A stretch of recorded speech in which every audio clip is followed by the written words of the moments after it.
Hello, hello.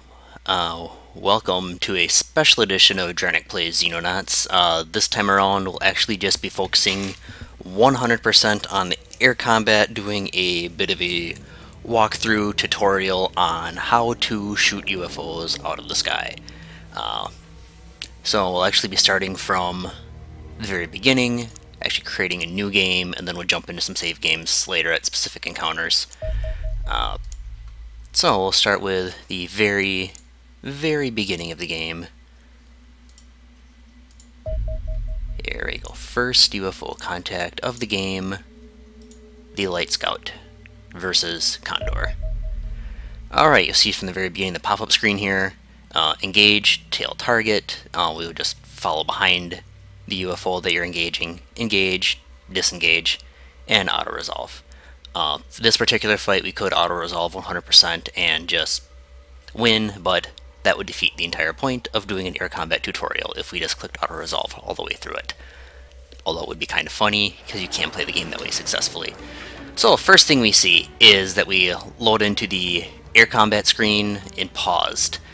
You can zoom in, zoom out, the mouse scroll wheel by default does that, and you can see we have this area of the gray boxes, or the green lines forming a grid, and then to the outside we have the retreat area.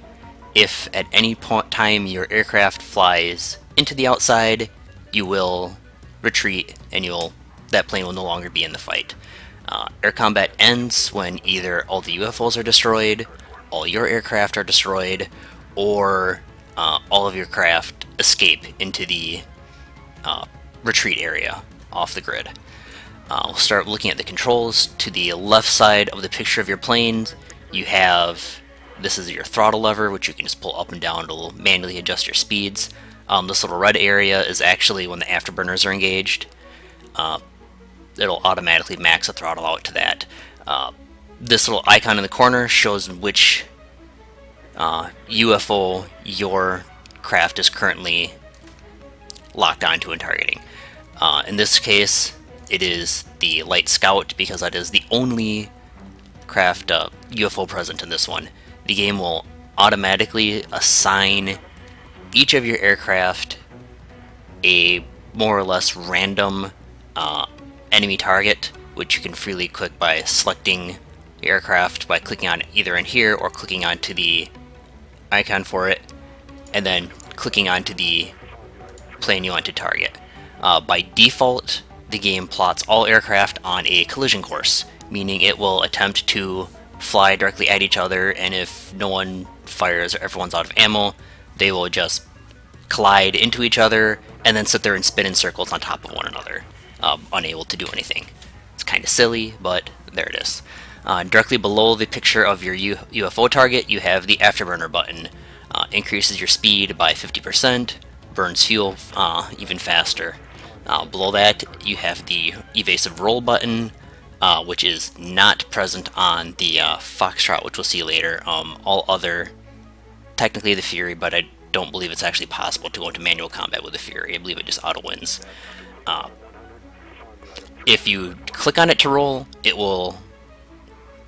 the game will select a direction for it to roll in. If you use the hotkeys, the Q to roll left, E to roll right, you can then manually control the direction it flies in, which is pretty much always optimal, because why would you not want to control the direction your plane travels in? And then below that, the X, that is the disengage button. It will automatically plot a course, it will clear your target, and will automatically plot a course to the edge of the map. You can override this, like I'm clicking and it's not doing anything. Actually, to override that, you have to click target a UFO, there you go, and then you can resume giving commands normally. A word of warning, the path that the game will select for you is sometimes, we'll say suboptimal, such as pathing you directly through a enemy UFO, so when possible, and it's pretty much always possible because you can pause the game at will, plot your own manual disengage courses. That way you know you aren't going to be, say, flying through the middle of a battleship to get out. That tends to be a bad idea. Tends to not work out so well for your planes. And below that you have your weapons loadout, which, since this is a Condor, it has autocannon, pair of missiles, and you can click on these. When it's red, that means it will not fire, and if it's green, it will fire as soon as there's a target in range. Again, default behavior is that the cannons will fire at anything that flies within their arc, which is indicated by this area here, the smaller of the two cones, and the missiles will only fire at the locked target. So if there are multiple aircraft and something else, say it was an escorted pack and a fighter happened to fly into missile range first, if I was targeting the main UFO, the missiles wouldn't, or torpedoes would not fire. That's kind of an overview of the controls. Another thing a lot of people miss is, well, if you have a plane selected, you can click anywhere inside or outside of the area, and that is the direction that your plane will fly in. And then you will see, if I unpause for a second, that the UFO will adjust its course to ensure that we collide.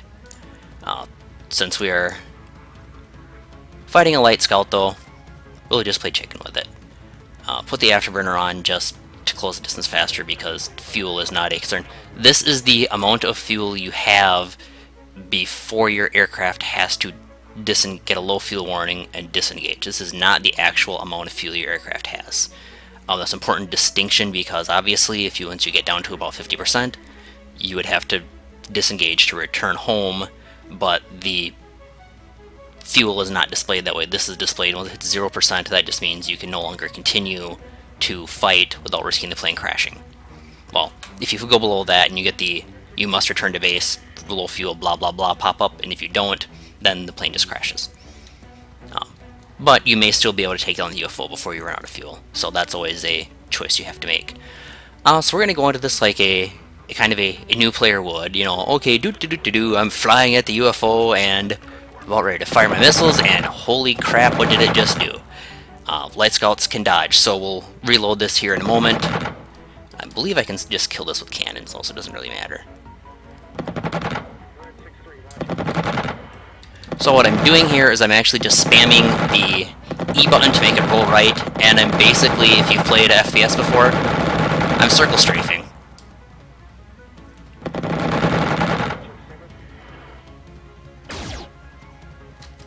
And now I'm showing off too much because I stopped strafing.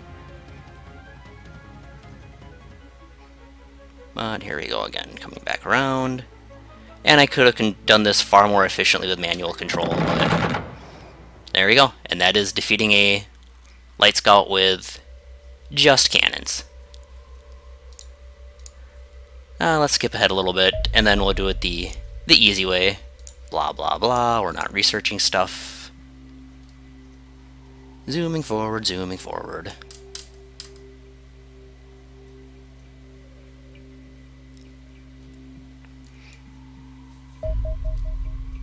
Intercept. Alright, so we demonstrated with cannons. If this lovely, lovely light scout will...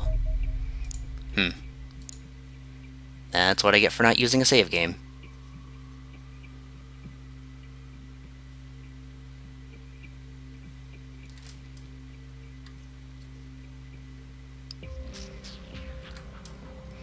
Alright then, let's just do this then.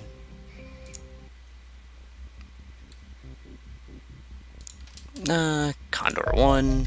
Oh yeah, that's another thing. Once you have craft available on the map, you can just select anything by clicking on it. If you have multiple possible targets close together, it'd be their planes, UFOs, crash sites, bases, what have you. You'll get a pop-up that shows the list of all of them. In this case, I want to select my Condor and tell it to engage the UFO it's tailing. Engage. So remember how we talked earlier about having the toggleable controls? Well, I'm fighting a light scout. I just learned that light scouts can roll. Now let's close faster. And so I will tell it to hold missiles. There's two things that you can do that are special tricks with missiles. The first one is to fly perpendicular to the UFO, so I'll be coming at it from an angle over here. Since rolling moves you sideways, if you fire a missile or torpedo directly on from the side, they are much less likely to avoid it. Meaning you can score more hits than you normally would with a head-on engagement like this. The other way you can do it is what's known as Stagger Firing, in which case you fly, first missile fires, UFO's scout is obviously going to dodge it, as or just before it finishes its roll, fire the second missile, which hits, but in this case it doesn't do enough damage to take the scout out, delay scout out entirely.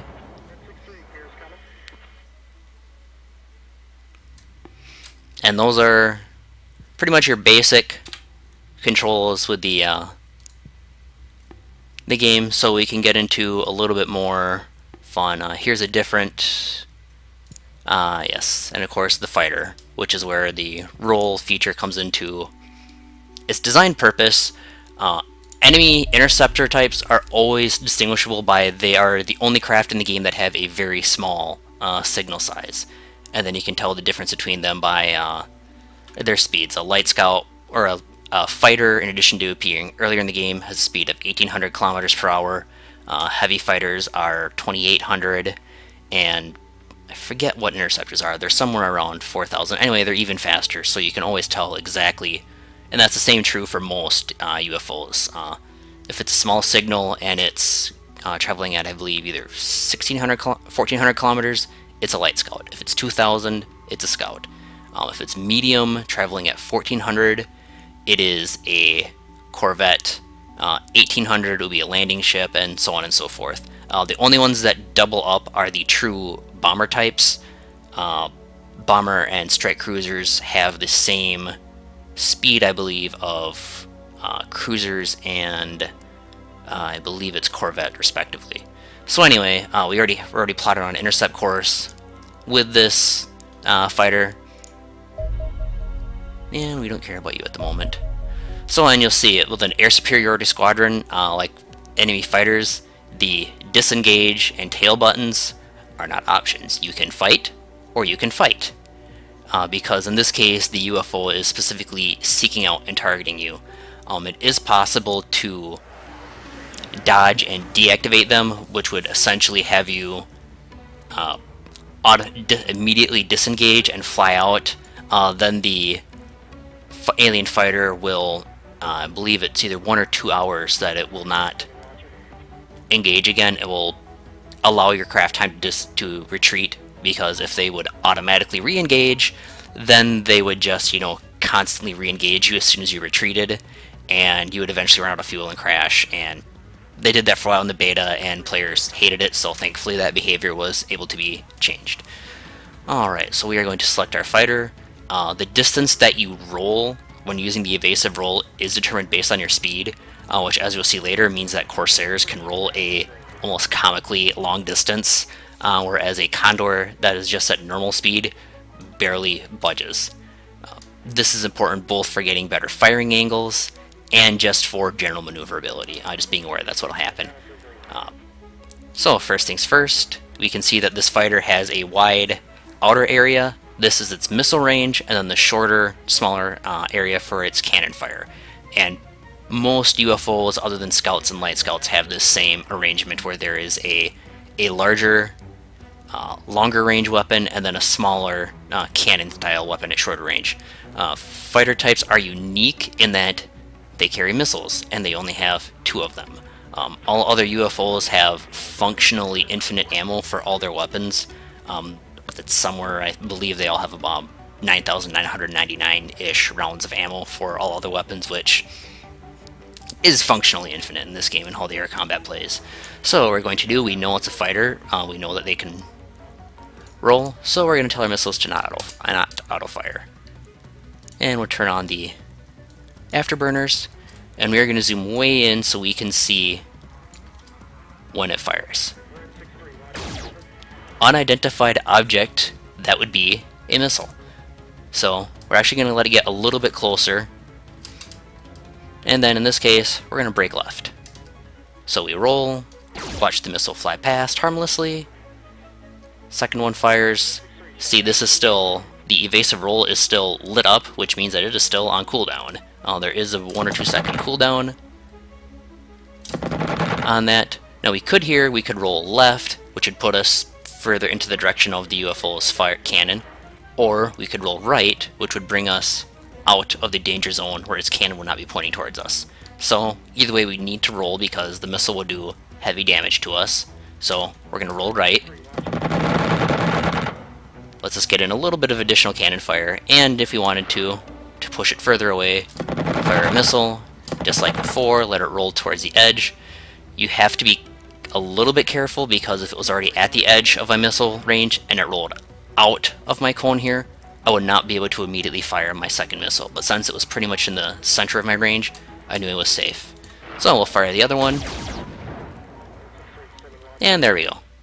And that's more or less how to kill a fighter.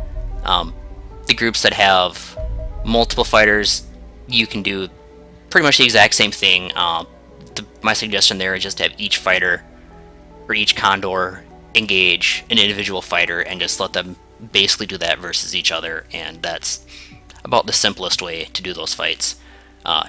Even 2 versus 3, you just have each one kill one with missiles, dodge all the incoming alien missiles, and then just mop up whatever's left with your cannon. That's about the easiest way to do it. Or in that particular case, I believe you can just click auto resolve and they just die. Alright, so let's move on to the next example. This is a fun one of my favorite just little tricks to do in the game. This is a Condor. This is a little bit later in the game. I want to give a shout out to Boligo, I'm not sure how he pronounces it, from the Gloathawk forums for sending this save to me, which just let me skip ahead a little bit more. This is a Condor versus a Scout. I could just auto-resolve and win, but what's the fun with that? As you'll see, I do have lasers and alenium in this point, so we're just going to dance around this in circles. The missiles alone, whoops, would not be able to kill it. That was not what I wanted to do. So just like before with the cannon example, I guess the missiles do enough. Well, that was not what I meant to do. Let's try that again. Anyway, you demonstrated the principle there of basically was going to dance around it, just spamming the roll button and constantly keep circling behind just enough that it would never actually be able to fire at me. You actually can do the same thing to kill larger crafts such as corvettes. That was not what I meant to do. Oh well. Such as killing corvettes and landing ships with with condors if you so desire. In fact, let's go back to that same point and let's find a auto resolve, whatever. Let's in fact just do that. What do we have flying around here? 1400, so that would be a corvette. Let's see if we can reach 2 Condors, 65 seconds auto resolve time. That's plenty. So what we're going to do here is we are not going to directly fly at it. We're going to divide and conquer here. It's going to choose one to pursue. That one's job is to run away and be bait, and the other one's job is to go kill.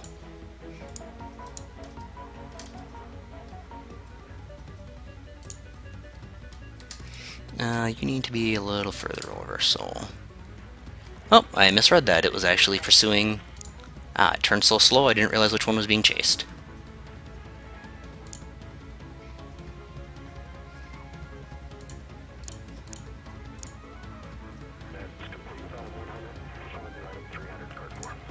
So, as you can see, I'm just circling around, pivoting out, staying outside of range, and then once I get behind, I'll turn the Afterburner off because you don't want to overshoot and fly into it. I could have done the exact same thing even with starter weapons in this particular engagement, but this is the save game I happen to have convenient, and it just would have taken a little bit longer for the cannons to do their job. So that's an example of how you can circle around behind a larger UFO. Two other special cases here are the Corsair. Let's hold this. In this case, I have a Corsair about to engage a group of 3 fighters. Special case, Corsairs behave a little differently. You can see it has no missiles. They only have double cannons. Now there's two ways you can do this. Corsairs are relatively beefy health-wise, so I could just have it fly directly at the fighters, dodge them, tank some cannon rounds, and it has enough damage output that it would kill all of them. Or we can exploit the fact that these are all going to turn to try to crash, to ram into us basically. So as I do this, they turn to an intercept course. And as I continue to Afterburner spam my turns, you can see that I am now lined up behind them and can freely engage. From here, let me see, that would be the planes left. Whoops, see, I made a mistake there. I rolled the wrong direction, and we'll roll back right. No health damage taken, and you actually can do the same thing even easier against heavy fighters because they don't turn as fast, which makes them even easier to circle around and get behind. So that's why I say Corsairs are really, really good against air superiority flights. You can use the exact same tactics against even interceptors. Yeah, recommend. I like to run one Corsair per base simply because they can do that, and they are really, really good at what they do very well.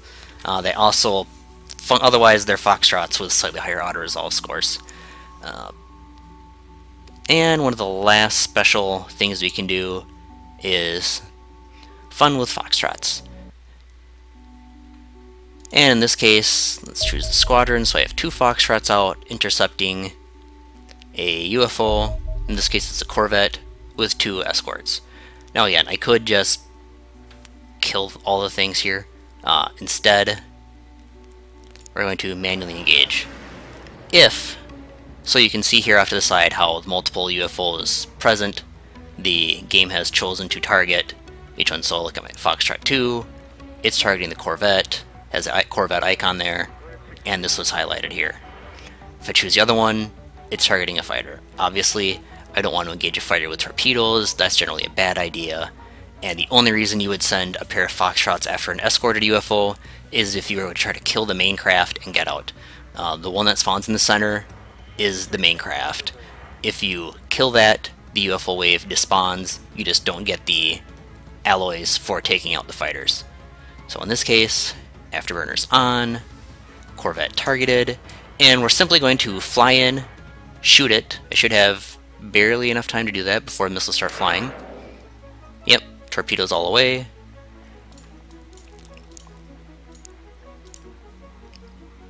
You know what, we'll actually break the other way. Execute a 90-degree turn. Should start the turn. Alright, so one of them took some damage. And now they're fast enough, they should be able to flat out. You can see the Corvette died. And my Foxtrots, they took some damage, but they did barely outrun. They are managing to outrun the fighters. If I'd done that a little bit better, I actually would have executed my turn sooner so that their cone of their firing range, whoops, forgot to actually tell you to disengage, so that their cone of aim swung past the Corvette and barely touched it as they were starting their turn already. You can fire the missiles while you're starting your turn. It's a smaller time angle or smaller time window to hit, but if you hit it, it basically guarantees that you'll outfly the UFOs and get your Foxtrots out cleanly. In this particular case, you can see crash sites there, squadrons damaged but functional, and the UFOs are gone. The escorts are gone, crash sites there. Final note is I'm going to talk about the auto-resolve a little bit. The auto-resolve does not actually attempt to simulate combat. What the auto-resolve does is it is a simple numerical value. Every craft, and on the humans and some UFOs, but mostly humans, every hull, so every airframe and weapon system has a numerical value attached to it. For non-fighter UFOs, it is simply their HP. For human craft, it is generally that cannot roll, it is equal to their damage output. For against aircraft that can roll, i.e. light scouts, enemy fighters, and human aircraft, most human aircraft anyway, the value is reduced. Cannons have full value either way, and torpedoes have a value of 0 against rolling craft, and missiles have reduced value against rolling craft as well. The rules for determining whether the rolling versus a no-roll strength are used are that if any craft in the opposing squadron is unable to roll, you use the no-roll values. This is why the Foxtrots with torpedoes get full value against escorted UFO squadrons, because the main UFO, the capital ships, do not roll. So Foxtrots always are considered to have full value with that. That's why 3 Foxtrots versus pretty much any non-battleship escorted UFO, other than a carrier with interceptors, will win with appropriate warheads. You click auto resolve, you'll usually take some damage. The damage formula, the side that has the higher auto resolve score, so sum them up, whoever has the higher score survives. If your score is 50% higher than the losing side score, you don't take any damage. If you fail to reach that threshold, you basically take 2 points of damage or 2% of your damage for every 1% that you failed to fall underneath it. So if you do, say you're at 148% of the enemy strength, that falls short by 2%, so your craft would take 4% damage. These numbers are also modified. There is a plus or minus 10% modifier. That's why you see numbers other than 0 and 100 for victory chance. That's because the RNG effect can potentially push those values either up or down to the point where you may end up winning or losing. Pretty much anytime you see anything other than 100% on there, expect to take heavy damage, and it is even possible that if your side will barely beat the enemy strength, and I'm looking at you scouts versus unupgraded Foxtrots, it's possible to barely beat the enemy score by only a couple of points and still have your craft shot down, because you basically beat them by less than 1%, and the system will end up rounding that to you take full damage, or you take 99%, 99 or even 100% damage. So it is possible with the auto resolve, and technically in manual combat, but it's even harder there to have both sides take each other out. So anyway, that's sort of an introduction to manual air combat in Xenonauts, and a little bit on the auto resolve functions. If you have any other questions, drop me a note in the comments, or hunt me down on the Xenonauts forums under the name of Dranik. Till then, good hunting.